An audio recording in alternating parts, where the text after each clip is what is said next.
Hi, everybody. Welcome to Maker Monday. And in this holiday season, I think this is hands down the perfect topic.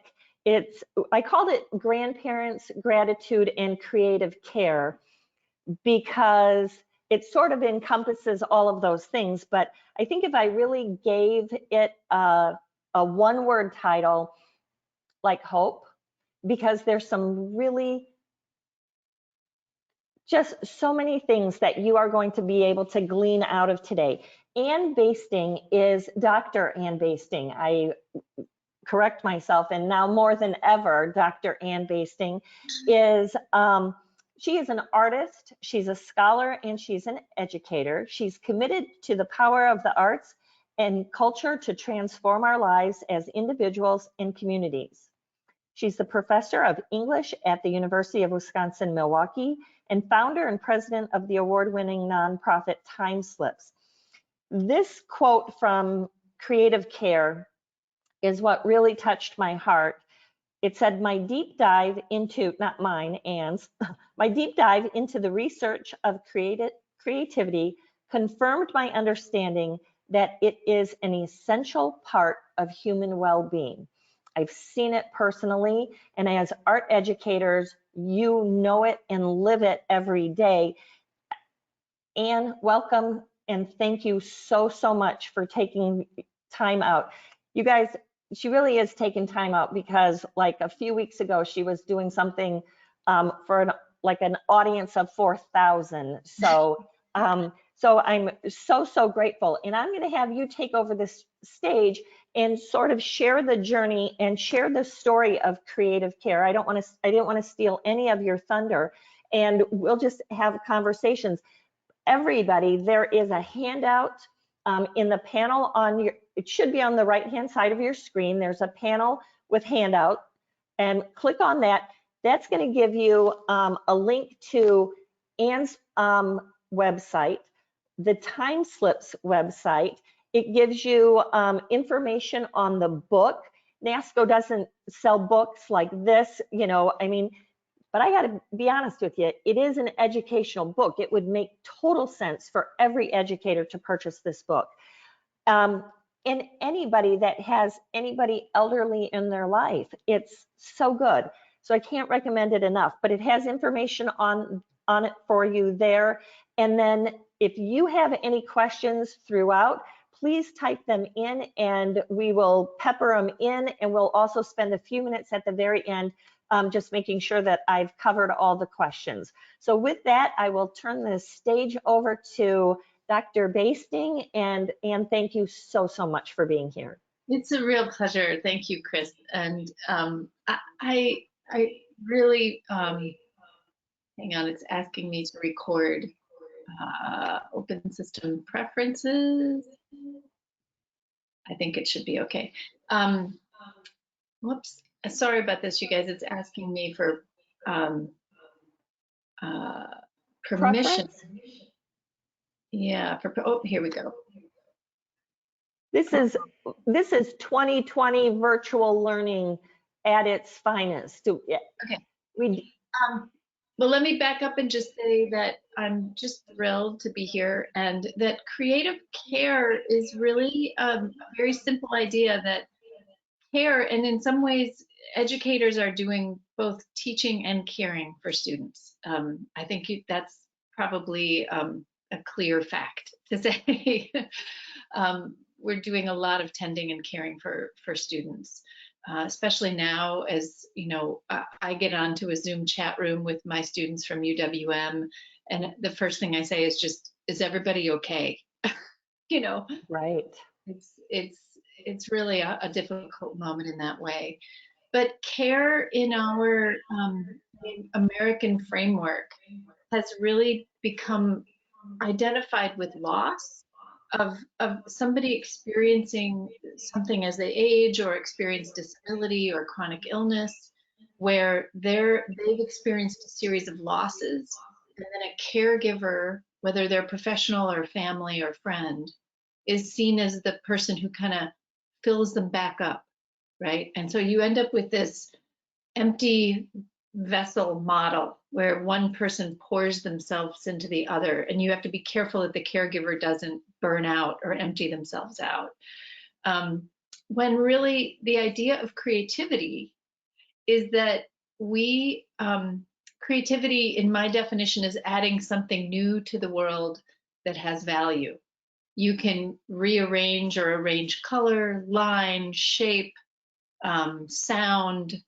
I always use those terms instead of more traditional art terms, because I find that people who aren't artists get very intimidated by this notion that everyone is creative and that creativity is part of well-being. So I try to neutralize it by saying you can manipulate sound or gestures, which is also movement and dance, right? Or sound, which is music, or words, which is poetry or fiction writing or whatever. That we all have the capacity to do that and to generate new things. And that generative process adds something of value to the world, which is the opposite of the way that we've conceptualized care. And so when you infuse the two together, you really are reconceptualizing care to be generative. That this relationship, and I know, just from knowing you, Chris, and hearing you talk about your family and your mother and your relationships, those relationships are generating something beautiful and new and valuable to the world. And that you're inviting people often, particularly in my work with older adults and people with dementia, which is kind of my subspecialty, these are people for whom meaningful expression and meaning making has really been taken away, or the confidence to do that has been taken away. And often with kids that people are working with in K-12, I'm sure you have some of that, although kids tend to have ownership over creativity with a fervent, desire and right. But as they get older, I think sometimes or shy or, whatever, that inviting someone into meaning making and creative expression, using the tools, the emotional and symbolic language of the arts, can totally change their world. And the creative care is really, the first section of it is the story of how I got into this work and how important the arts were for me as sort of a little bit of a visual artist, but mostly a writer. Fiction writer, and how my own relationships in my family led me to this work. And then this middle section is all the elements of that work. If you carve it up, like what makes creative care? What are those different things that you can do to make care creative? And those are actually, like I said, my subspecialty is working with older adults and people with dementia, but it's really they're communication tools that are valuable in the classroom, in parenting, in any kind of communication between human beings. And then the third section is really about what happens if you infused creativity and creative care into care systems. What if, rather than just on the individual or classroom or activity program basis, you made a system-wide commitment to it, what would happen? And those tell the stories of some big projects that I've done over the couple of years. And I have a couple of slides of those projects. So you might really love to see some pictures of them since you've read some of those later chapters. Oh, absolutely.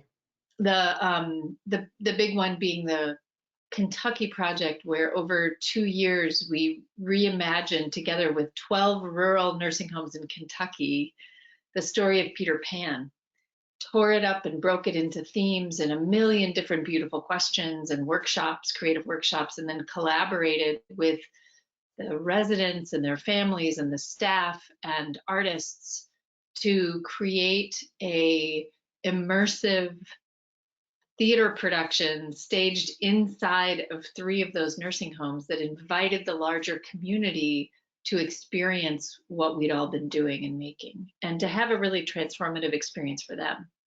Oh, absolutely. And you said 2 words that I think, and I don't want to derail where you're going in any way, shape, or form, but Beautiful questions.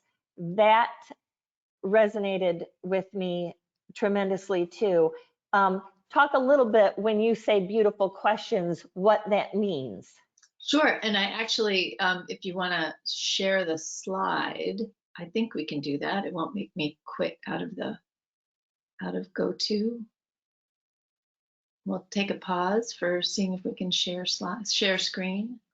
Yes. So while you are sharing your screen, as Anne is sharing this, there's a way that I believe this can be transformed into a virtual learning situation for your students, and very easily K all the way to 12. So perfect. See There we the go. slides? Yes, We have Anne. sharing happening. So This was a fun part of the book. Yeah, this is part of that second section where it shares the core concepts, the core elements of creative care. And the first one is yes and, which of course, for anyone who's gone through it, is the golden rule of improvisation. And I think it's, you know, when we think improvisation, we might think comedy improv, and you don't ever have to get on a stage to do this. You simply infuse it into your daily moments. This concept asks you to respond to the person as they are now, not who they used to be. So yes and is this incredible, when you start practicing it, it's a process of observing everything that's given to you in the moment. What's happening, what's the communication, what is the person saying, what words are they using, what facial expressions. You're learning to read the moment fully.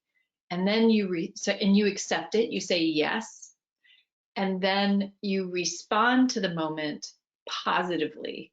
You say and, you don't say but and take away from the moment, or yes, no. It's yes, Right. and. And so examples that I give for this are really sort of the story of how I first started. When I first walked into a nursing home to try these theater techniques on a locked Alzheimer's unit, I tried a lot of memory prompts and asking them for stories from their lives. And there was just a lot of anxiety, over medicated, no one participating. But the minute that I just brought in a picture that I tore out of a magazine and brought in a big sketch pad, and I just said, let's make up a story together. Let's just move from the expectation of memory to this much more freeing world of imagination. What do you want to call this guy? And I happened to, that first picture was a picture of the Marlboro Man out of just a magazine ad, just an iconic shot, a profile of the Stetson and the profile in the Wild West. And I said, what do you want to name him? I'll write down anything you say. And so they said Fred. And Fred who? Fred Astaire. And that story went on for 45 minutes out of a group of people who'd really not been able to respond. And we laughed, we sang, we had a really poignant story that had some words in it that I didn't understand or make sense of, but that didn't matter. It was a collage, almost poem, that really captured their hopes and visions, I'm sure some of their memories, but it was very free form and empowering. And the most important thing was that we were laughing and singing together. And then at the end of it, I looked around, and staff who I had not seen for months were gathered around our little group, laughing and singing with us. So it totally transformed the dynamic of, out of loss, seeing people for what they'd lost, to seeing people for the strengths that remained. And imagination, emotion are all things that remain all the way to the end. And we know they're there from the beginning. So it's a matter of like exercising those muscles, both for the inviting people into that expression, but also exercising our muscles as facilitators to recognize and build on it. And I loved the yes and usage, because it's not just for, it really isn't just for elder and dementia care. I mean, like, you could do that in a K through 12 classroom setting, whether it's science, math, or art, to see where they're at with the problem solving that they're doing, or the piece of art that they have made, especially on those moments where you're not really understanding where they're at, and they're able to discuss. And by having this kind of prompt, really, really helpful. I love that. Yeah, and we've done a lot of intergenerational work with this as well. And I say that the best participants for the intergenerational work are students that have an edit button. If a student has the capacity to turn take, to know, one thing that happens with the essay and an improvisational storytelling with the really little kids is that it's just like a rocket ship toward imagination, and they just stop themselves. It's so much fun that turn taking and inviting an elder to do it. The elders will just watch, right? Because it's so fun to watch those kids take that rocket ship. Yes. But if there's, right around like third grade or second grade even, you start having the capacity to recognize, oh, I should be quiet so that that person feels that they can participate too. So that's I can totally get that. I have 6 grandchildren that are 6 years old and under. And so 6, 5, and 4s are on that rocket ship big time. Yeah. But it's a great way to start training them, and developing them. And the other thing we've done is that when the stories come out, and on timeslips.org, you could read thousands of stories. We have them from all over the world that people have been telling and facilitating with older adults, that you can share a story that you do with older adults with the kids and ask them to illustrate them. And you can do a beautiful exhibit or a book of the story and the illustrations from the kids as a collaborative, even in their own families, which is really, really lovely. So I wanted to get to this next slide, which is asking beautiful questions. So a beautiful question is one, we used to call them open-ended questions, but I found that this was always the most challenging thing, the step for people. And I've decided that it's an art to learn how to ask these questions, an art and a practice, right? So I started calling them beautiful questions, because there's a beauty to being able to do it. An open-ended question is one that opens a shared path of discovery. It's open-ended, it has no right or wrong answer, and it invites the person into strength. Questions can be simple ways of reframing conversations, or a profound question that gets people really looking at who they are. Can go all the way to the core. I really honed this, and there's a chapter on this project in the book as well, in a project based in Milwaukee, Wisconsin, where I live, called the Islands of Milwaukee, where we sought to kind of infuse these processes, these procedures and steps and elements into the systems that are in place to reach older adults who are living alone. So we put what we called at the time questions of the week into meal delivery for Meals on Wheels, or into telephone well checks. And I have more about how that project has evolved. So we framed these questions to draw on strength and to invite people to think a little more poetically about their lives. Or this was a very prescient project because these were people who kind of were homebound, landlocked, and to get them to think about their space and their agency within that space a little differently. And boy, these questions are perfect right now, let me tell you.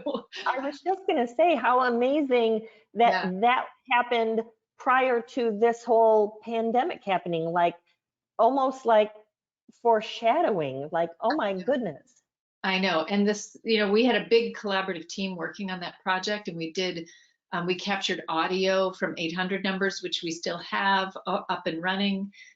So all the beautiful questions are on timeslips.org. On the resource page, you'll see a guide to beautiful questions. So those, if you are engaging remotely, those can be a really, really valuable tool. And you can call in to the 800 number and leave the audio. We did for Islands of Milwaukee a big exhibit, a sound installation, and then an exhibit with all the cards that people answered, wrote on in City Hall. It was just beautiful, for about a month about 6 years ago. So let me keep going here because I'll get you some of those beautiful, those illustrations of those projects. We also, an element is called offering proof of listening. And in teaching, you often hear about authentic listening. I like proof because it actually shows the person that they've been heard. There are little steps you can take to make sure the person knows they've been heard. You're offering proof that you've been listening. It's hard to sometimes prove you're being authentic, right? But offering proof of listening is repeating answers and making sure that the person has the ability to correct you, so that you're restating it in a way that affirms what the person is telling you. Writing down those responses so that the person can see them and read them and then correct you if you're getting it wrong. It's changing your physical, this is harder to do on Zoom if you're in a remote classroom, but your physical appearance to reflect and echo what you're hearing the person say. And it's often more than just the word, it's also the tone, the intent, all of those, the pitch, all of those kind of things, the facial expression as well. Because as we know, 3% of communication is nonverbal. So it's about, learning how to communicate with your whole body. Yes. So we use prompts to do that process. We use beautiful questions as prompts. We use images as prompts. And on the TimeSlip site, you'll see a whole bunch of images in what we call classic TimeSlips, improvisational storytelling. And here is one of them. And this is just a really common, and normally I would say, it can be a little cumbersome to get feedback through chat or whatever. We could build a story, but I'll just give you some examples of some questions that I would ask from this image. And the first thing I would probably say is just the most open, which is, what do you see?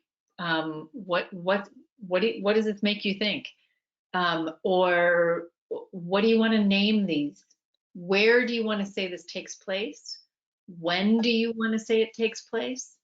And again, the way that I phrase this is to give the keys of creativity to the person, always reminding them that they have the power, that there is no story over here that pre-exists with a right answer. It's really whatever they say.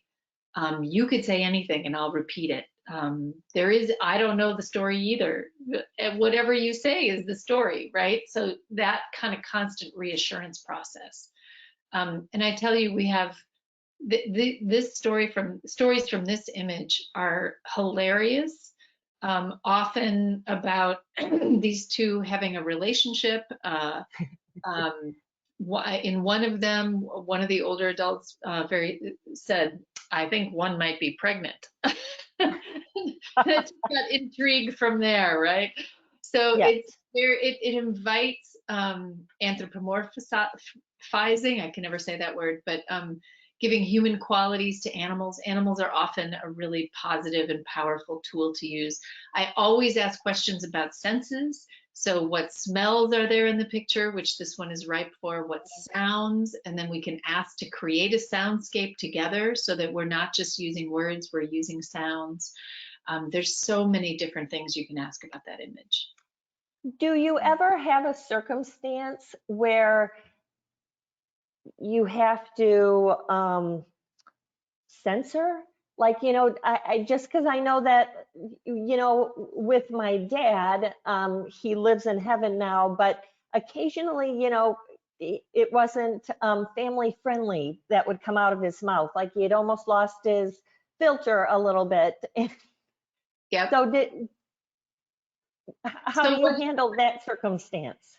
What I always say, so sometimes people who do work with children say these techniques are just like this is just the same as working with kids. And I say, careful, because if you walk into a room of older adults and expect this to be just like working with kids, you're gonna be blushing a lot. Because these are people who No live more. long lives full of A all lot of kinds of experience. experience. And the other thing is that often, especially in care settings where people are can be very disempowered and not feel a lot of agency or power, giving a challenging answer that might be off color or just testing you to see if you'll take it can be an exercise of power. And for people who have no power and control over their own lives, that's what these sessions are for them to develop trust in the process that they can have control of their own creative meaning making. So oftentimes the very first thing I'll do, it doesn't hurt me to repeat that. And Sure. once I've established trust that, yes, I'm not kidding, I will repeat and put into the story anything you say, they hear their own words differently and they take ownership in a new way. And oftentimes they'll edit out their own contribution if it was a little blue or off color. Or I also ask for other people, if there are people, if you're doing it in a group, for more, you didn't like that? What do you want to say? And then I add it instead of taking away the person's response. So Very good. Little dynamics like that can help. Sure. So an example of a beautiful question is this one. What is, oftentimes I'll say, what is a beautiful sound in the world? It's just very thought-provoking. People have a lot of great answers for it. And you can, again, make the sound together. If you've got people in a group, you can do soundscapes with all of them. I do a lot of fun things with soundscapes of raising sound and lowering sound and adding movement, so that you end up with this a very rich soundscape composition, essentially, that's movement and sound. Is soundscapes, do you record it right on like your cellular phone? You can use, we've been using tape-a-call, or you can just use voice memo. You can, if you're using Zoom, you can use Zoom, or whatever, virtual meeting recording you can do. There's all of that possibility. And I thought, let me see. Yes, this is one. So we also made these beautiful question postcards during the pandemic. It was one of our reactions when all the care homes were locking down and people were locked in their rooms, essentially unable to gather in groups.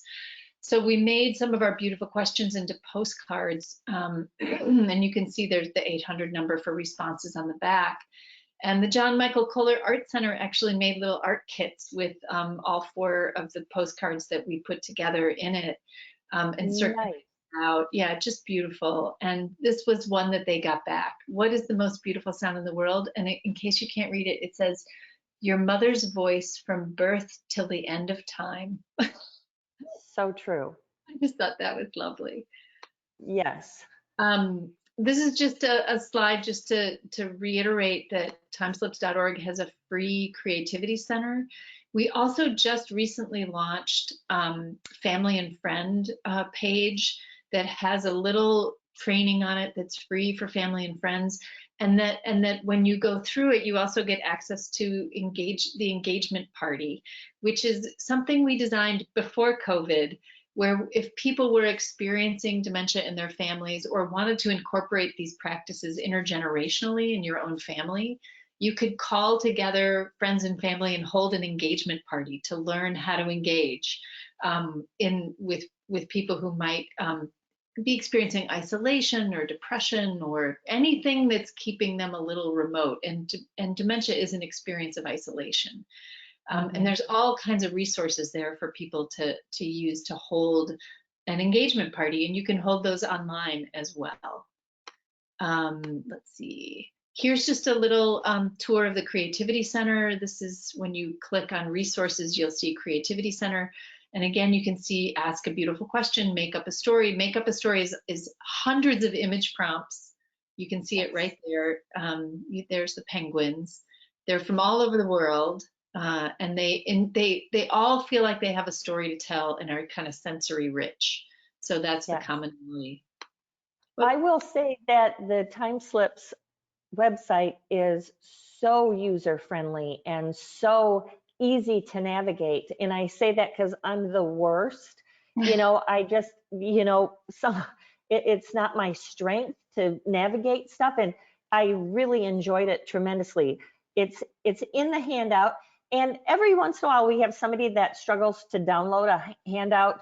It happens probably every single Maker Monday that I've held. Send me an email. It's kbaki@nascoeducation.com. I'm more than happy to redirect it to you and get that handout to you. So don't worry about it and fret over it. Keep listening and enjoy, because I'll get you the information. Great. I just also wanted to highlight some of the things that are on the resource page as well. We during the pandemic, the team at Time Slips just kind of went into overdrive, creating downloadable resources for folks. So you can see, just take a tour there and see all kinds of creativity guides. Creativity guides are what we create for our long range projects, like the one in Kentucky that I was describing. So there's a superhero one that it would just be delightful to use with children. And also as a way, if you do want to create a connection with a local care home that might be on lockdown and you want to do a joint project or something like that, it's perfect for that. I'll also say that we started last year, excuse me, a program called Next Gen, which is all of our techniques, our training for creative storytelling, and all the tools that we have to support it for service learning for high school and college kids. So students, I should say. And Lord knows some of my students are not kids by any stretch of the word. So those things are there, and the training is really supportive, and the tools are just amazing. So if you're interested in that, just send in. You'll see on the website the string of who to talk to about that. I just wanted to share this incredible project that I didn't include it in the book. It's not in the third section because it just happened as a response to COVID. We've been developing through Time Slips our storytelling approach through the telephone with older adults way back to Islands of Milwaukee, and been piloting it and continuing to grow it, and collaborating with social service agencies that reach out to older adults who are isolated or alone. And in the pandemic, of course, everyone was. So we got a grant from the Greater Milwaukee Foundation, and all the artists were out of work.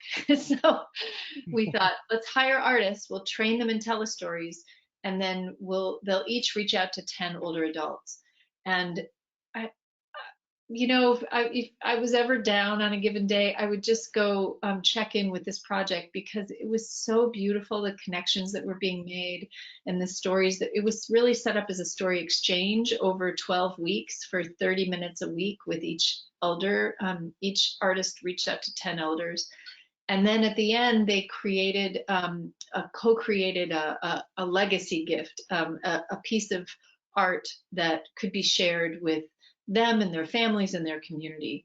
And here is one of them, which Brenna, who is featured right here on the upper left, created a recipe for living book, which the first section, each of the 10 people she reached out to had shared a recipe that then Brenna made at home, tried making, and was coached by the elder and took photographs of it.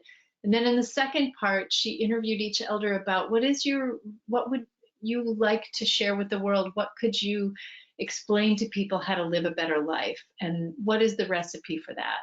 So then there's the recipes for living section. And this is an example, a recipe for peace, sourdough starter by Dorothea. Ingredients: reaching out and helping others, listening, a good dialogue, and not being too quick to judging. And it's a beautiful little piece that she made. Another thing that we did is right away in the beginning of the pandemic, and this is something that you all can participate in, we curated a list of care homes across the world that wanted cards and letters.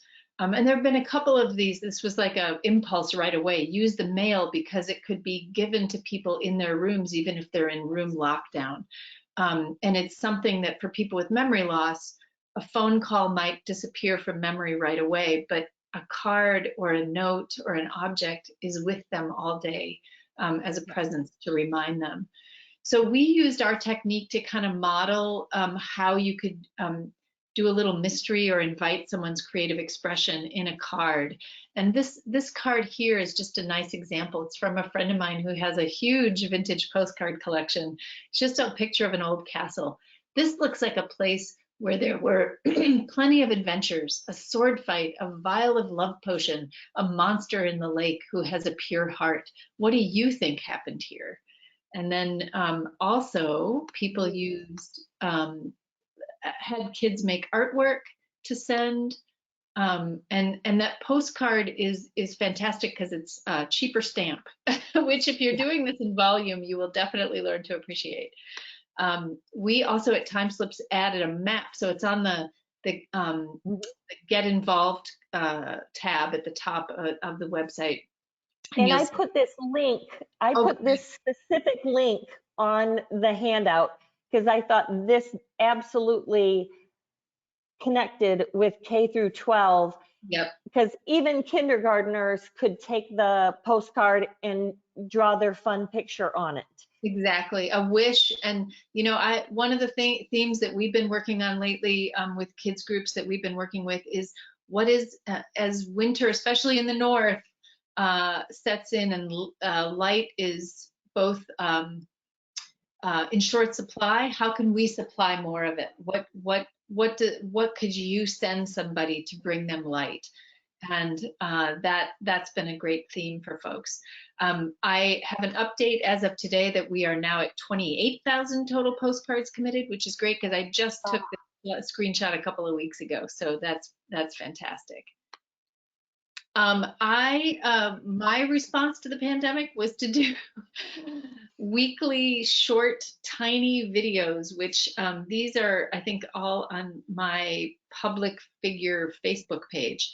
And I thought I would do a tiny one with you today just as an exercise. So if you have a little piece of paper, these are micro moments of imagination.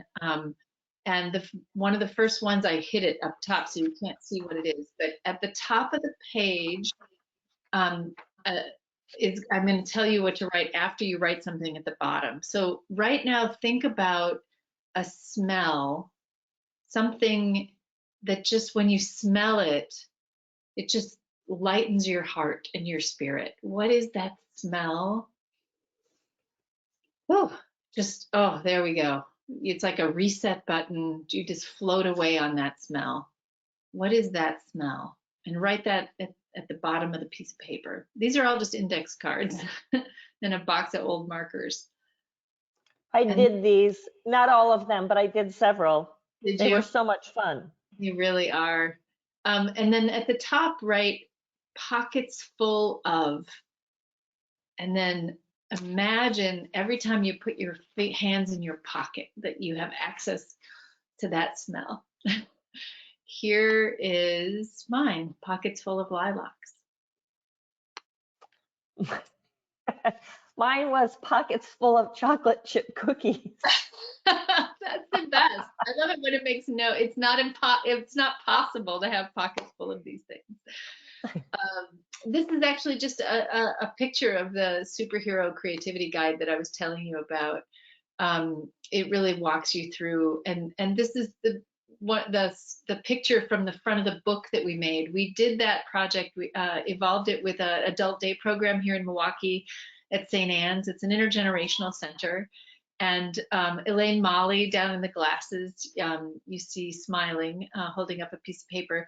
She was the facilitator. And this group, she just started with one beautiful question. If you had a superpower, what would it be?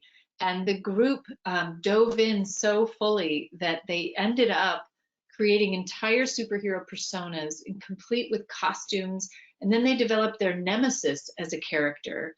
And then they started writing stories about adventures where they were battling their nemesis. And then they decided that they didn't want to do that alone. So they formed the Righteous League, which is all of those superheroes together. And then they wrote a whole book of stories about helping each other battle different villains or nemesis. And we published the book, and then we partnered with an artist who made basically cartoon panels illustrating each of their superheroes. It was just lovely. So one of them, and I thought you would appreciate this, was Super Reader. Oh, yes. Super Jake was the other one, and they all had them. And this is Emma Daisy is the artist that we worked with. Just these are big panels. In another moment, we'll be able to exhibit and tour. This is a couple of pictures from Wendy's Neverland. It was just an incredible project where we staged these performances that we built with the staff. Like I said, everyone was in part of the ensemble. It was truly ensemble created. The residents, their families were invited, volunteers, local artists. We do an intensive process of creative asset mapping when we work with a care home to figure out who the creative assets are, the people and the places and the resources that they have that could be mobilized for meaning making, transforming these places really into cultural centers. So this was the story as a playwright. This was the frame that we set up, that Wendy has been living in the nursing home, and she's now on a hospice, and she's been telling stories of Neverland for the whole 10 years she's been there, and everyone just loves her. No one really believes the stories because, you know, they're about pirates and fairies and crocodiles and Peter, but they love her so much. She's such a beautiful soul that they wanted to recreate those stories as a gift to her in her final days. And so they invited the whole community to come in and experience these stories. That's the premise. There's a lot of music, a lot of singing, a lot of pirates, a lot of confusion where people are dressed as pirate fairy lost boys. It was great fun. They like to mix up all those costumes at the same time. So this is the pre-show where they're welcoming the audience and the musicians are playing classic kind of bluegrass gospel songs. There's a close-up of the hosts and Jimmy, who's king of the pirates. There's our crocodile, who was unexpected and scared, supposedly scared people, but was this beautiful puppet. And there were several interactive stations. One was positive thoughts, and people were invited to write their positive thought on a little cloud that all 12 care communities were little factories making these clouds so that we could invite the audience to write their positive thought on them. And then we hung them up in the room where that station was. And of course, you need a positive thought to be able to fly. And then you need to shed your fear to be able to fly. So we had canning lids. You can see them on the crocodile there. And we had people write their fears on a sticker and put it on a canning lid. And then we put that canning lids on the crocodile. He became sort of this, he bore the burden of all of our fears. He symbolized all of our fears for us. Then we had flight school once we'd shed our fears, and many of those fears were about being in the nursing home and growing older, of course, which was very powerful. We had flight school where we all learned how to take off, and we had sprinkled people with fairy dust and asked them where they would fly if they could, which was something we did. And then we also developed a choreography about flying and what it looked like and what it felt like. And we had an artist paint murals of some of the common answers that we had and then put them on cranky rolls so that when we actually were taking flight, those murals were being cranked. It was so playful and fun. That is so delightful. And seriously, there's a part of me that's like, Where is Ron Howard? Because this could so be turned into a true movie. Like, who wouldn't want to watch this? Like, it's mesmerizing. Yeah, I just finished writing one screenplay. Maybe I'll write this one next. To me, the most beautiful part of this performance, you can see a close up of the crocodile head, was that everyone was afraid of the crocodile. Everyone, the PA system, they'd announced, we have a crocodile on the loose, and people were afraid. But we came upon a scene where we met Wendy, and Wendy was really communing with the crocodile. And the crocodile says to her, you're the only one that's not afraid of me. And she's like, why would I be afraid of you? Time is bigger than all of us. And he says, what are you afraid of? And she says that no one believes me. And so in Peter Pan, they ask us to clap to show we believe in fairies. But in this performance, you're asked to meet the outstretched hand of an elder to show that you believe in them. So it's actually quite a powerful moment when the crocodile leads the audience back to the dining hall, and the elders are all gathered in a circle. And it's a long story, but it's a beautiful moment where they turn outward to the audience and they all hold out their hand and just wait and see if the audience will come and meet their hand. It's quite a raw moment and quite emotional. And Shirley was in the first performance that we did. She had not been out of her room for about 6 months. She had had a stroke and was pretty immobilized and had a lot of shame about it, and but came out for this performance and became Queen of the Fairies. And she led the session, the part of the show where she put her hand out. Oh, I love that. And she said, when someone said, I believe, one of her granddaughters came up and met her hand, and she said, I believe in you, in response back. Oh. Very powerful.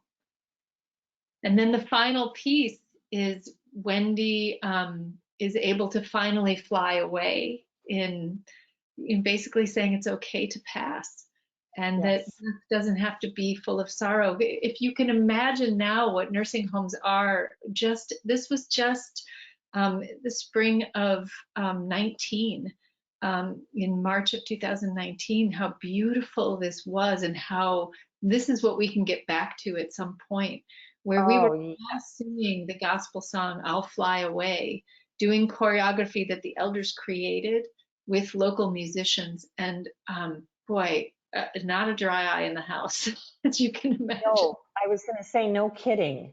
Yeah. We are also one of the looking ahead to 2021 in June, Creative Care Imagination Kit, which was always going to be a companion piece to the book, is going to come out. And there are 15 beautiful question cards with thoughtful actions on the back, and 15 beautiful questions, or 15 image prompts with a beautiful journal as well.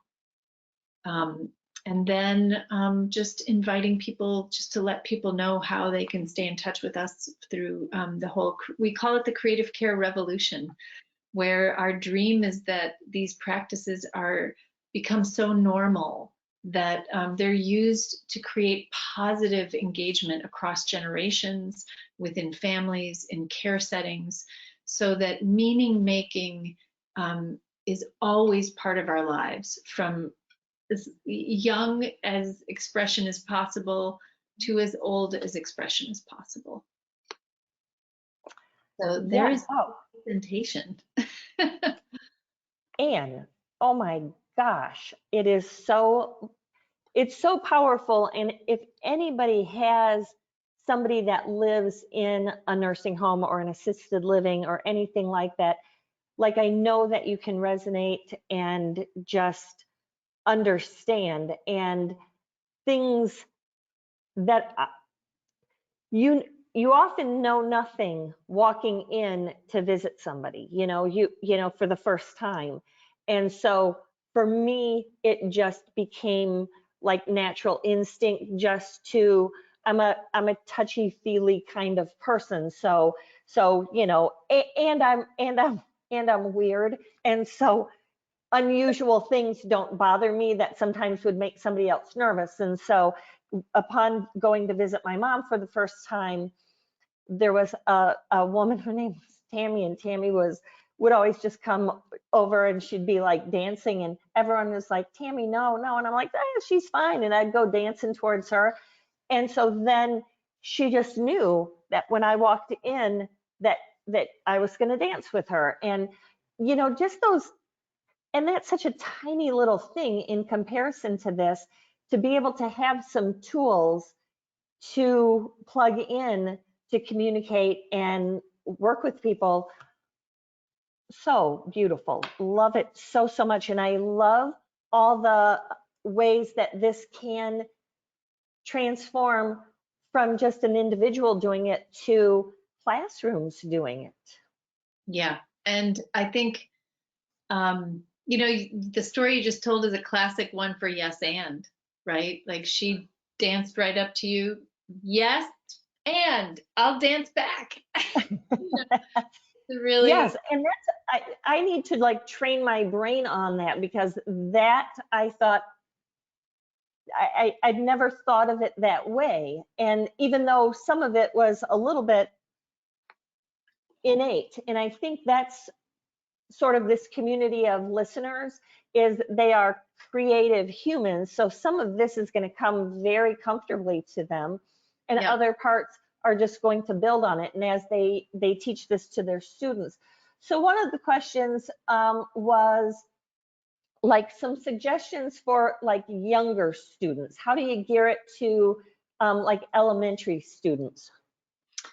I think it's the techniques are all the same.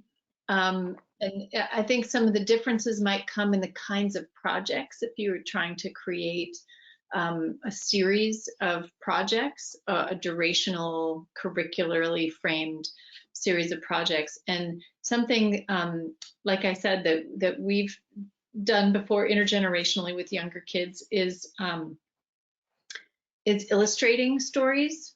I also did the first part of when I was experimenting with the questions around taking apart Peter Pan. The very first theme that we broke apart was what is the meaning of childhood? What are the sounds of childhood? What are the tastes? What are the smells? What are the games? What are the stories? What are the dreams? And really, there's so much there. And then we would ask that of older people and of kids. And then we would exchange. And it was so incredible to hear, like, what are the games of childhood from a person in their 80s and a person who is 5, right? Yes. And can you teach a game that you played to another person, like to an older person or a younger person? And then you set up these really beautiful exchanges in that way. I have them right over there. I should go grab one, but I have a whole book of illustrations of the smells and the tastes of childhood. I mean, you frame the question differently because little kids don't understand that they're in childhood. Like, what are your favorite tastes and smells and things like that. So that, and then drawing them so that they can, or if you frame it as teach someone about your world. Teach someone who's much older what it's like to be a kid right now. What are the smells that you love, or the places you love to go, the things that you see, and then orchestrate this exchange. And it was just, I loved that section of that. And we did that with after school programs and with care communities around Milwaukee, and facilitated almost like an educational exchange in that way as well. Other thing, I enjoyed that tremendously, and I would think that littles would also feel empowered when you say teach somebody something, like that gives them a sense of self-worth and empowerment as well. Well, and also it's an interesting sort of conceptual thing where you're asking them to notice what they might not notice and reflect on it by making it teachable to someone else. Like, oh, you mean this is different for other people and not, Yes. Other people might not experience this kind of a thing. The other project that when we started that postcard exchange, and you're going to get a laugh out of this, Chris, but I wrote probably 300 postcards. I also have a big tub of vintage postcards that a friend of mine gave me from her mother's attic, and I just love them, and I just send them all over. But I started thinking, I feel I'd like to send a series of cards to one place. Yes. And then I thought, oh, what story could I pretend I'm living through that I could send as though I'm a character from that story over time, and the story would evolve, and they'd start to realize what this was, and then like my take on it would be kind of funny because it was my unique. So it's weird to explain, but I basically pretended I was Dorothy from The Wizard of Oz. I called myself Dot. That is so perfect.